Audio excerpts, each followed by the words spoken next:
আমি আপনার অর্ধেক দিন কামলা দিছিলাম, অর্ধেক দিন কাজ করছি, মজুরি দেন। আমি বললাম যে এই যে শস্য, এই যে ক্ষেত, এই যে গরু ছাগল, এগুলো তোমার, সব তুমি নিয়ে যাও, মস্কারি করেন না। আমি শুধুমাত্র অর্ধেক দিনের কামলার দাম চাইছি। উনি শুনতে পাইলেন যে লোকেরা একটা বট গাছের পূজা শুরু করছে, একটা বড় একটা গাছের পূজা শুরু করতেছে, সেরেক করতেছে মানুষ। তো এই জন্য উনি একটা কুড়াল নিয়ে ওই গাছটা কাটার জন্য রওনা হয়ে গেছে, যে গাছটা আমি কাইটা ফেলাম, এইটার কারণে সেরেক হইতেছে। ইতিমধ্যে ইবলিশ একজন মুরব্বীর অবয়বে, মুরব্বীর রূপ ধারণ করে, একজন শায়েকের রূপ ধারণ করে আয়া কইতেছে, এই তুমি কই যাও? কয় যে অমুক জায়গায় একটা গাছ আছে, ওই গাছের পূজা শুরু করছে মাসে, আমি ওটা কেটে ফেলাম। কয় চাওয়া যাবো না? কয় না, আমি যামই। এই তো এই ইবলিশ, এই শয়তানের মধ্যে আর আবেদের মধ্যে কোস্তাকুস্তি, দর কুস্তাকুস্তি শুরু হয়ে গেল। ইতিমধ্যেই এই বুজুর্গ লোকটা, এই আবেদ লোকটা শয়তানকে ধরাশায়ী করে শয়তানের বুকের উপর চাইবা বসছে। তখন শয়তান কইতেছে, তুমি ওই গাছটা কাটো না, আমি তোমারে প্রত্যেক দিন 2টা করে দিনার দিব, স্বর্ণমুদ্রা দিব, তাও তুমি গাছটা কাটো না। তাহলে এই লোকটা, আবেদ লোকটা কইতেছে, আচ্ছা ঠিক আছে। তো প্রথম দিন 2টা স্বর্ণমুদ্রা পাইছে, দ্বিতীয় দিনও 2টা স্বর্ণমুদ্রা পাইছে, তৃতীয় দিন আর কোনো স্বর্ণমুদ্রা পায় নাই। তো তারপরে কুড়ালটা নিয়ে আবার রাগ করে গাছ আমি কেটে ফেলাম। পরবর্তীতে আবার ওই ইবলিশ একজন মুরব্বীর বেশ ধরে আইছে, একজন শায়েকের বেশ ধরে আইসা কয়, কি ব্যাপার? কয় যে গাছ আমি কেটে ফেলামো। কয় কেন? কয় যে না, আমি গাছটা কেটে ফেলামো। পরবর্তীতে দুইজনের মধ্যে আবার দর কুস্তাকুস্তি। এ পর্যায়ে দেখা গেল এই শয়তানি এই বুজুর্গকে, এই আবেদকে ধরাশায়ী করে তার বুকের উপর চাইবা বসছে। তখন এই বুজুর্গ লোকটা কইতাইছে, বুঝলাম না, এর আগের দিন আমি তোমার এক আছাড় দিয়ে ধরাশায়ী করে তোমার বুকের উপর চাইবা বসলাম, আর তুমি তো সেই শয়তানি। কয় হ্যাঁ। কয় তাহলে আমি আজকে পারলাম না কে? তাহলে তুমি আজকে বিজয় হইলে ব্যাপারটা কি? তখন বললো যে তুমি শুনে নাও, প্রথম দিন যে তুমি এই গাছটা কাটপানি গেছিলে এবং আমার সাথে তুমি যুদ্ধ লিপ্ত হয়েছিলে, এটাই একমাত্র আল্লাহকে রাজি খুশি করবার নিকে তুমি করছিলে। আর এরপরে যে তুমি আসছাও, ওই যে 2টা দিনার তুমি পাও নাই, এই যে এখানে তুমি আল্লাহকে রাজি খুশি বাদ দিয়ে তোমার দিনারের লোভ এসে গেছে। এই জন্যে খালেস না থাকার কারণে, এখলাস না থাকার কারণে, বিশুদ্ধ নিয়ত না থাকার কারণে আজকে আমি তোমার উপর বিজয়ী হয়ে গেছি। তো সম্মানিত হাজিরিন, এটাই হচ্ছে এখলাসপূর্ণ আমল আর এখলাসবিহীন আমল এর দৃষ্টান্ত। সম্মানিত হাজিরিন, হাদিসটা আছে সহিহ তারগিবের 1 নম্বর হাদিস, এটা বলে আমি শেষ করছি আজকে। রাসূল সাল্লাল্লাহু আলাইহি ওয়াসাল্লাম বলেন, বনি ইসরাইলের মধ্যে 3 জন লোক, হাদিসটা আপনারা অনেকেই শুনছেন, 3 জন লোক বেড়ানোর জন্য গেছে, হাঁটতেছে। ইতিমধ্যেই প্রবল বেগে বৃষ্টি আয় পড়ছে। তারা একটা পাহাড়ের গুহার মধ্যে আশ্রয় নিচ্ছে বাঁচার জন্য।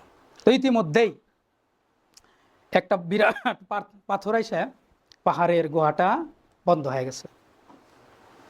তখন বেরোবো কি, উপায় নাই। তখন এই 3 জন পরস্পরকে বলা বলি করতেছে যে যার যার জীবনের ভালো আমলের উসিলা দিয়া, নেক আমলের দোহাই দিয়ে দোয়া করো। হাদিসের ভাষ্য এটা প্রমাণ করে, নেক আমলের দোহাই দিয়া, নেক আমলের উসিলা দিয়ে দোয়া করা যায়। তো তাদের মধ্যে একজন বলল, আল্লাহ, আমার বাবা মা বৃদ্ধ ছিল, আমার সন্তান ছিল, আমার ছাগলের পাল ছিল, আমি প্রতিদিন ছাগলের পাল নিয়ে সকালে যাইতাম, আবার বিকেলে বাড়ি ফিরতাম।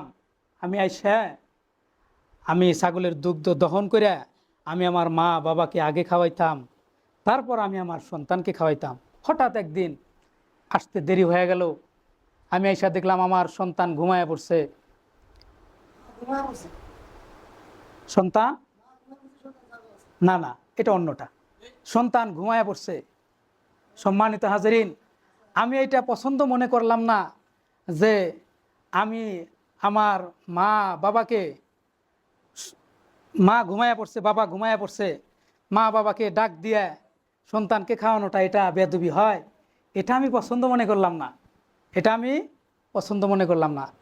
তো আমার সন্তানও ক্ষুধার যন্ত্রণায় কান্নাকাটি করলো, তারপরেও আমি আমার মা বাবাকে ডাক দিলাম না, সকালে যখন তারা চেতন পাইল, তখন আমি আমার মা বাবাকে দুগ্ধ আগে খাওয়াইয়া তারপর আমি আমার সন্তানকে খাওয়াইছি। আল্লাহ, এই কাজটা যদি আমি শুধুমাত্র তোমাকে রাজি খুশি করার জন্য, তোমার সন্তুষ্টির জন্য করে থাকি, তাহলে তুমি এই পাথরটা সরাইয়া দাও।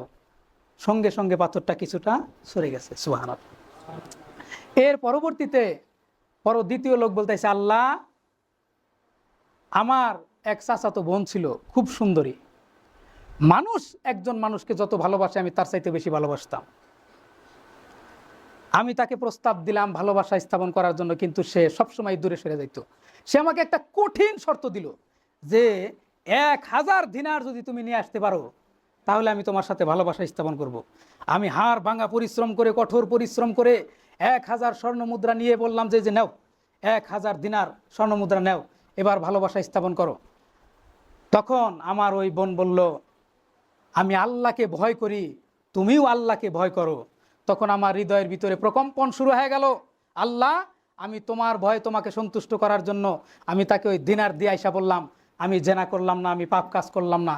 আল্লাহ, যদি এই কাজটা আমি তোমাকে সন্তুষ্ট করার জন্য করে থাকি, তাহলে তুমি পাথরটা সরিয়ে দাও। সঙ্গে সঙ্গে পাথরটা কিছুটা সরে গেল। ওই যুব সমাজ, উদাত্ত আহ্বান জানাচ্ছি তোমাকে, তুমি যদি আল্লাহ তাআলার ভয়ে এই পাপ কাজ থেকে ফিরে আসতে পারো, হাদিসের ভাষ্য এটা প্রমাণ করে, আল্লাহ তাআলার নুসরাত, আল্লাহ তাআলার সাহায্য তোমার উপরে আসবেই।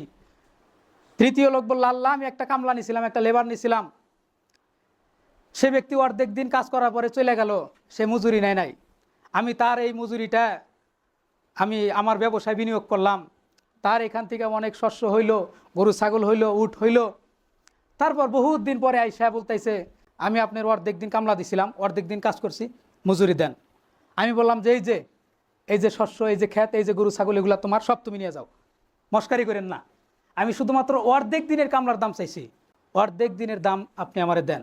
তোমার সেই অর্ধেক দিনের মজুরির থেকেই ব্যবসায় বিনিয়োগ করে আজকে এত কিছু তোমার সম্পদ, এগুলা সব তোমার সম্পদ, তুমি যা কিছু খুশি রাইখা যাও, যা কিছু খুশি নিয়ে যাও। আল্লাহ, লোকটা সব নিয়ে গেল। আল্লাহ, আমি কিচ্ছুই বললাম না, সন্তুষ্ট আমি। আল্লাহ, আমি যদি তোমাকে রাজি খুশি করার জন্য, তোমাকে সন্তুষ্ট করার জন্য এই কাজটা করে থাকি, তাহলে তুমি পাথরটা সরিয়ে দাও। সঙ্গে সঙ্গে পাথরটা সম্পূর্ণ সরে গেল। সম্মানিত হাজিরিন, আমি যে জন্য এই হাদিসটা উল্লেখ করলাম, প্রত্যেক ব্যক্তি, এই 3 ব্যক্তির প্রত্যেক ব্যক্তি যেটা বলছে, আল্লাহ, আমি যদি তোমাকে সন্তুষ্ট করার জন্য, তোমাকে রাজি খুশি করার জন্য কাজটা করি, তাহলে পাথরটা সরিয়ে দাও। আলোচ্য প্রাসঙ্গিক এটাই যে আল্লাহকে রাজি খুশি করার জন্য কাজ করতে